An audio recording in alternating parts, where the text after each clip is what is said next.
I had no idea that the music was going to take over my voice. So I'm going to do this one more time, and I'm going to make this a quick one.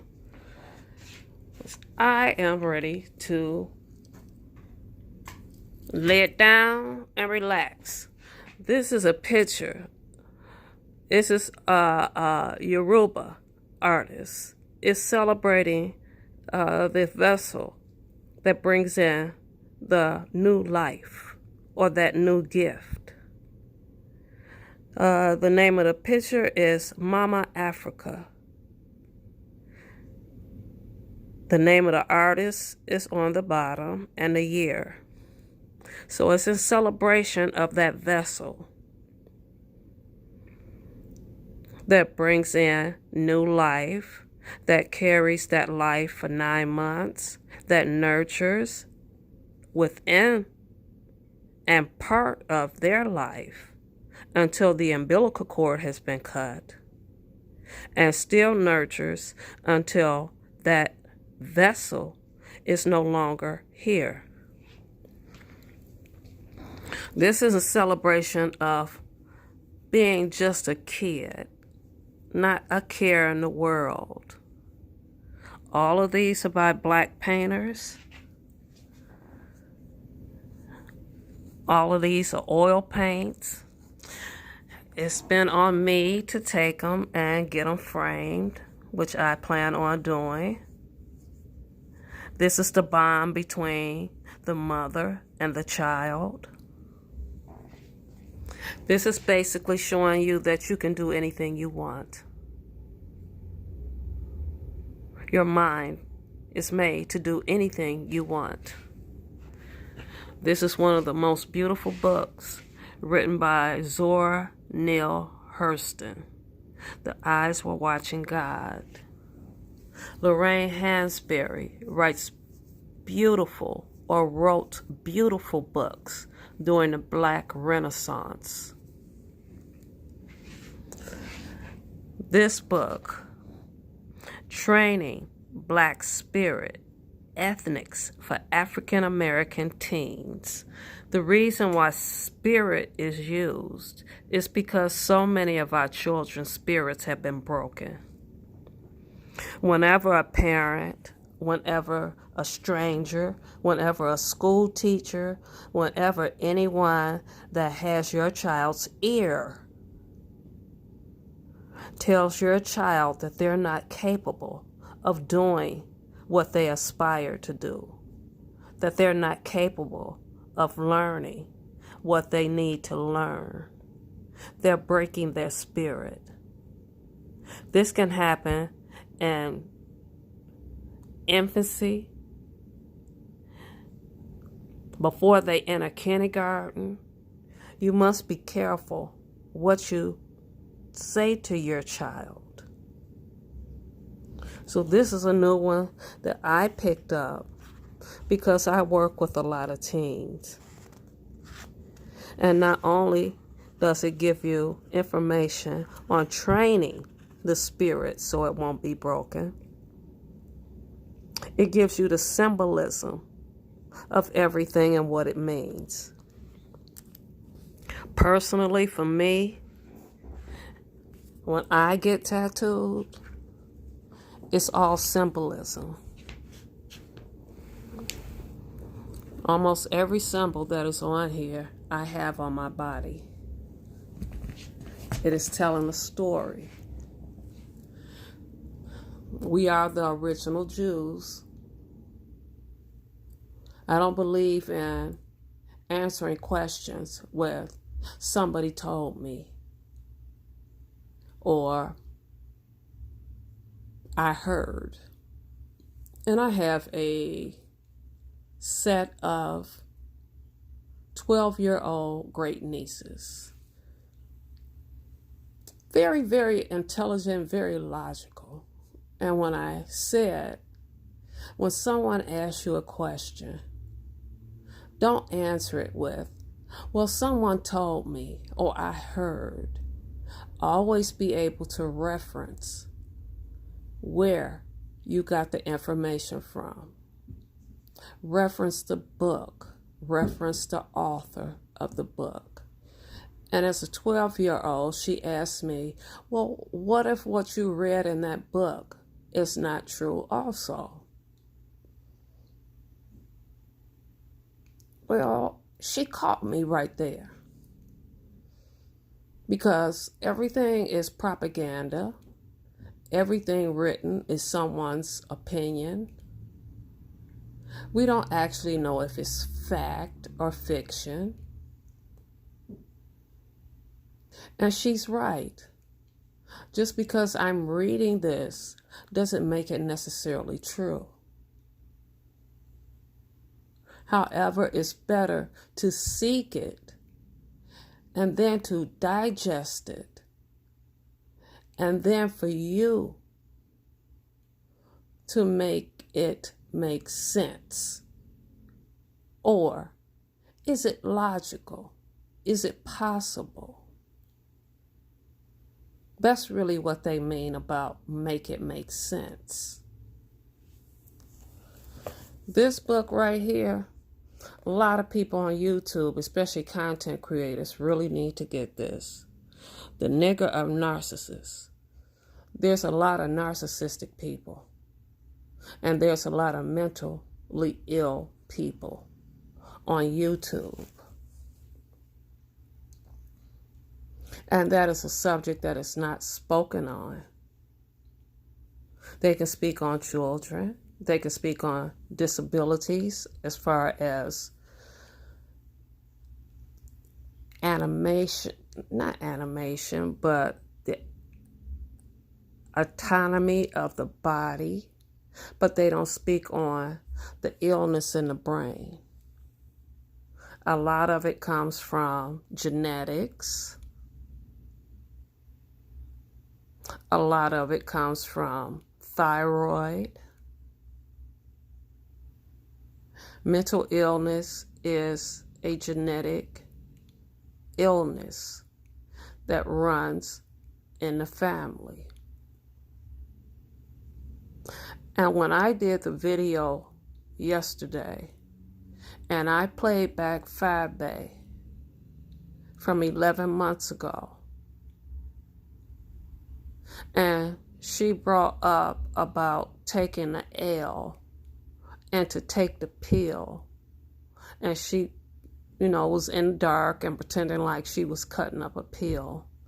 And I listened to how she said, take this motherfucking pill. Take this motherfucking pill right now. Open your motherfucking mouth and take it right now. All before then, she was speaking at a very sane and adult way.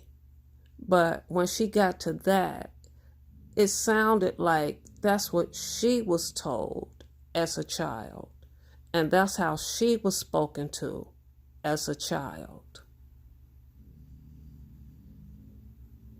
And that's exactly the behavior that she is exhibiting now.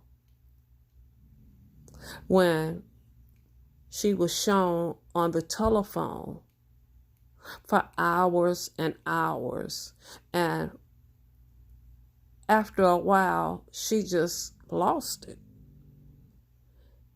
And another side came out that wasn't stable. So during Black History Month, these books, training of the Black spirit, would not be necessary if we had an open dialogue about mental health and the Black community. Mental health that leads down the road to addiction. Now, I also bought the Gnostic Gospels. And there was someone, I think it was S. Hutchinson, that talked about the Obey Bible.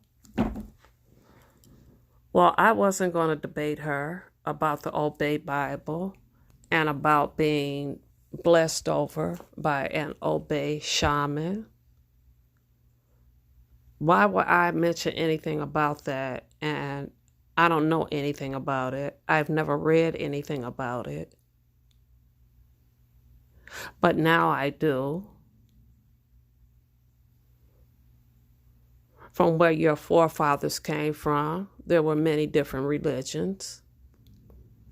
The Obey Bible is kind of looked at as, compared to Christianity, it's looked at as witchcraft. But again, we are of a different people, of a different faith, and of a different religion. Anyone that has a black young man that can read, if they're reading, and I know it's possible. I taught my son how to read when he was 3. You can teach your child how to read at 3 years old. That you purchase this book. It is not so much a religious book, but it's a book on teaching young men how to be men, how to protect their family, the mentality of a man, of a black man. That again, this is a book that I share with my sons. And someone commented, sons. I spell them S-U-N-S, sons. Number one, without the sun, we could not survive. They are not DNA related to me, but all these children are my children, just like all these children should be your children. Like no one should sit up and watch any child be abused physically, mentally, verbally, and not feel like that that's their child, and make sure that that child is receiving the love and the care that is due to them. Again, this book is meant to be passed down from generation to generation. It was passed down to me. We can go on biracial, half white, half black. These men are considered black. This man right here served in the military. He served in the Navy. He was given his own quarters, one room. He was not allowed to speak to any of the whites. He served for 4 years. He ate by himself. Everything, he trained by himself. That's how mentally strong he was. We have fought every war in America. And what are we asking for now? The same thing we were asking for then. It's justice, equality, and equal pay. Justice, equality, and equal pay. There's not one war we have not fought in. We fought in the Mexican-American War, not realizing that Mexicans are black. That South American are black. I can say this over and over and over again. If you've never gone and you've never seen, you would have no idea but the propaganda that is pushed that these people are not of African descent.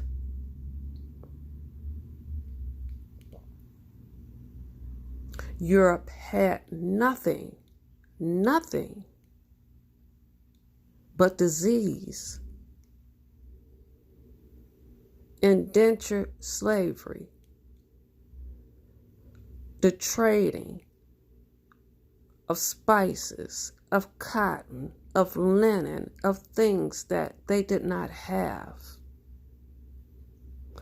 Yet the Greeks didn't believe in bathing until they made it to Africa and learned hygiene.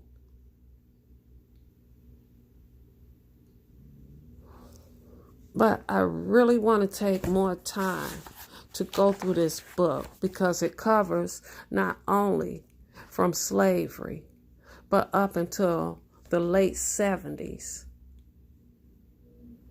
And it kind of alludes to the purpose of Dr. King. And when you study Dr. King, just like when you study Malcolm X,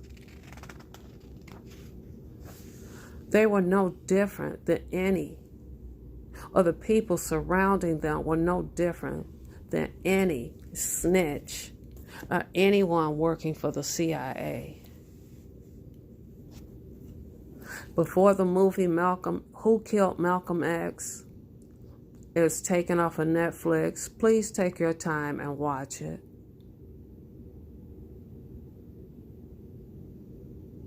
And I'm going to add in that contest, what was Martin Luther King's real name? When did he change his name? He and his father changed their first name. Why did they change their first name? Who brought Martin Luther King out to Black America? And what was their purpose?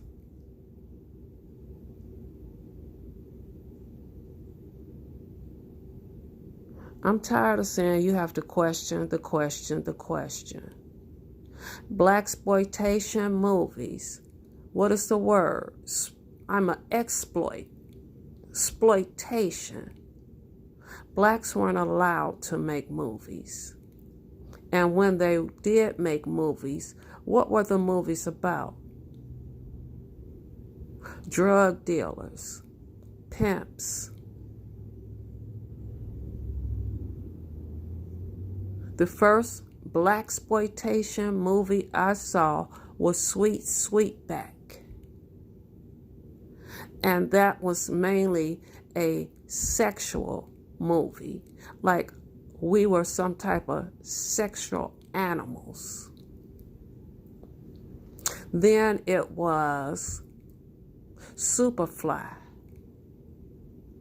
where every young child aspired and every black man aspired to drive a Cadillac, to wear a mink coat, to have his top bitch next to him, to sell drugs to his own people, and to do drugs, which is one of the 10 crack commandments, Bae. Never get high on your own supply.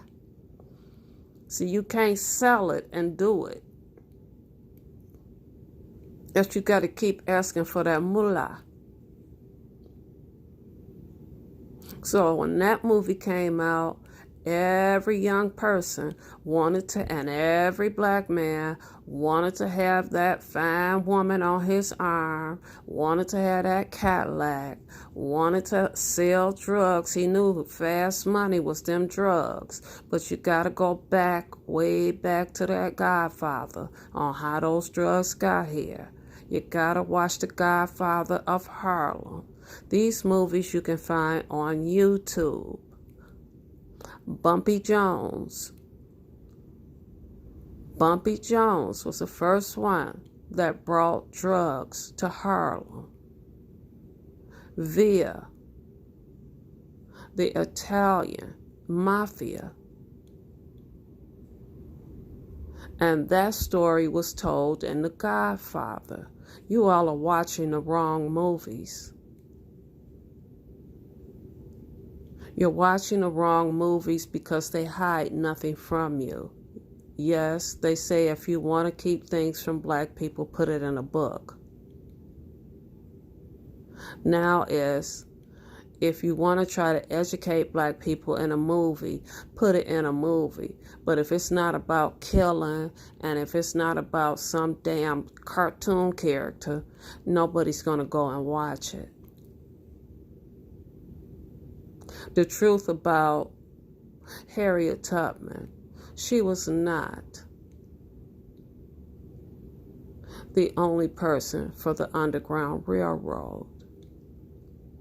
She was a conductor for the railroad system, for those tunnels that we still have today, for those that work those tunnels in order to bring them up out so they can go home. And she also used that pathway to free slaves, and those slaves were taken to Canada.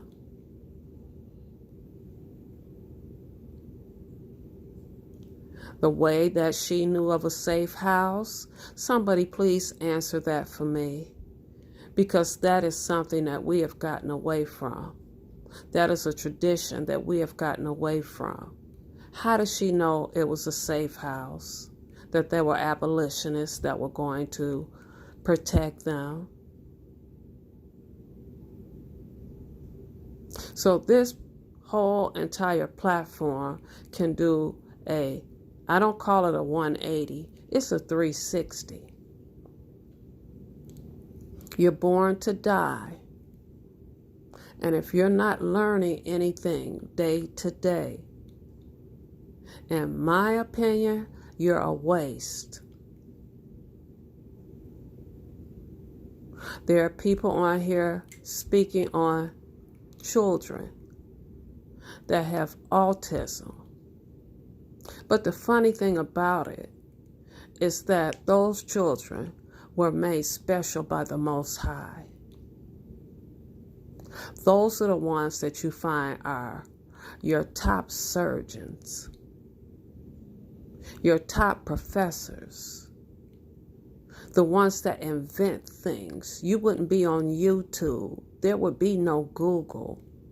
There would be no Apple, because both Bill Gates and Steve Jobs have autism. Their minds work differently. Their minds lock in. And once they lock into what they're doing, they are perfectionists.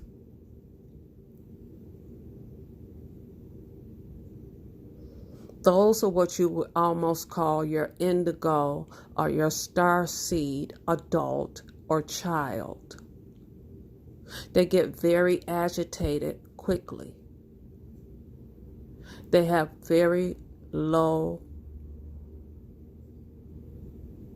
temperaments. They can't stand ignorance. They can't stand loud noises. But their minds work so much differently and quicker. So I didn't know that the other video was picking up the music more than my voice. It is so much information out there that all is doxing. All this exposing people, all these things that we're doing. People want to be things, they 40 and 50 years old, and they always aspire to be a newscaster. And they found a platform where they could sit up and do it. People that always, I guess, they hate church, or they didn't like church, or they were made to go to church, and they mind they are a pastor.